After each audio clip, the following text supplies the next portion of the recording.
पप्पा कळतंय सगळं. मी लग्नापासून माघार घेतली. मी लग्न करून ह्या घरात आले. मला वाटलं तिथेही मला माणूस म्हणून एक्सेप्ट करतील, त्यांना माणूस म्हणून मी बरी वाटते, पण ते सून म्हणून नाही स्वीकारत मला. आशू माझ्यावर प्रेम नाही करू शकत. हे सगळं काहीच घडत नाहीये, सगळं चुकीचंच होतंय असं वाटतंय. तर मला खरंच नाही कळत मी काय करायला पाहिजे. तुला एक आठवण सांगतो. तू लहान असताना मी असा कामावरून घरी आलो ना की घरी आल्यावर अगदी खूप असा चिडचिड चिडचिड करायचो. अरे काय यांच्या बापाचं गॅरेज आहे का? काय बोलत नाही म्हणून याचा फायदा घेतात ते लोक. नाही काम आहे ना वेळेवर हवी सगळी. पैसे मागितले की नाही आज नाही उद्या देतो.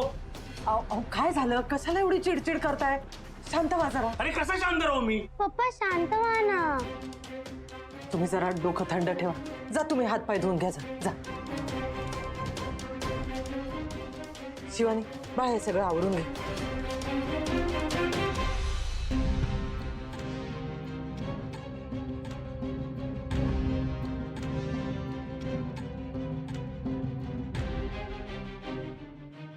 हे बघा, तुम्ही जरा शांत व्हा आणि जेवून घ्या बरं.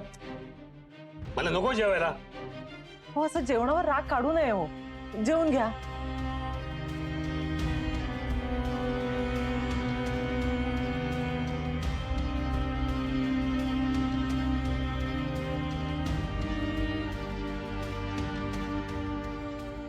काय हो, कसं झालंय?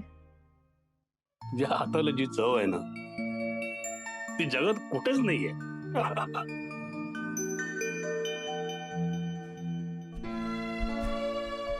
अब्बास 32 वेळा चावून चावून खायचं.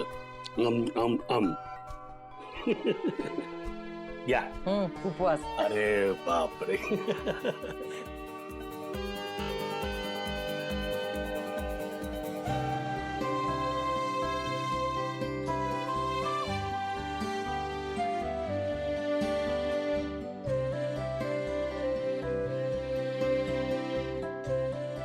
काय हो, कसं वाटतंय? हो आता मस्त वाटतं, एकदम छान. अरे लबाड. शिवा, घराच्या भिंती हा पुरुष बांधतो, पण घराला ऊब एक स्त्रीच देऊ शकते. घराला घरपण, घराला प्रेम स्त्रीच देऊ शकते.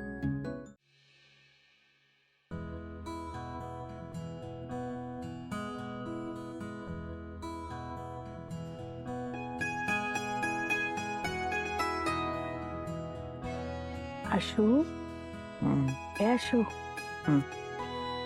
उठतो का? आई हा तू तो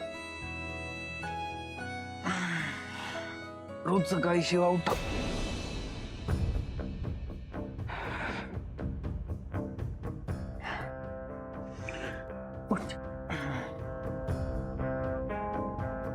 बाळा, कळतंय मला, कधी कधी वाईट सवयी सुद्धा मोडायला वेळ लागतो. अजून डिसिजन घेतला नाहीये मी. हो ना, बरोबर आहे. कर तू विचार शांतपणे. पण काय आहे, कधी कधी आपला स्वभावच असा असतो की आपण आधी दुसऱ्याचा विचार करतो. आपल्या एखाद्या गोष्टीमुळे तो माणूस दुखावला जात नाहीये ना हे बघतो. पण कधी कधी स्वतःचाही विचार करायला हवा. स्वतःचं सुख, स्वतःचं हित हे सुद्धा बघणं महत्वाचं असतं. विचार नाही केला अजून. विचार करून तुला सांगतो.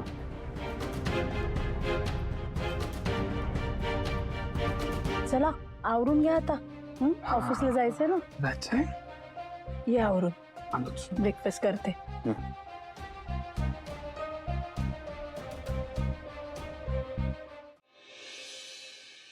तुमचा रुमाल नाही, कंगवा नाही.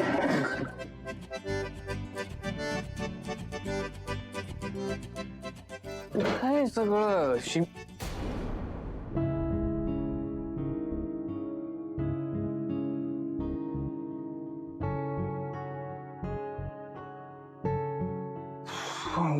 ते नाहीये आता. या घरात धड गोष्टी नाहीत.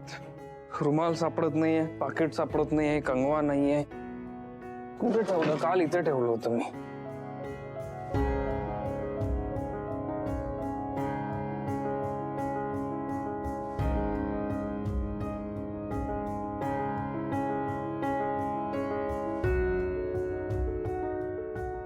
काय इगो आहे ह्याला आणि समोर ठेवलेल्या गोष्टी दिसत नाही.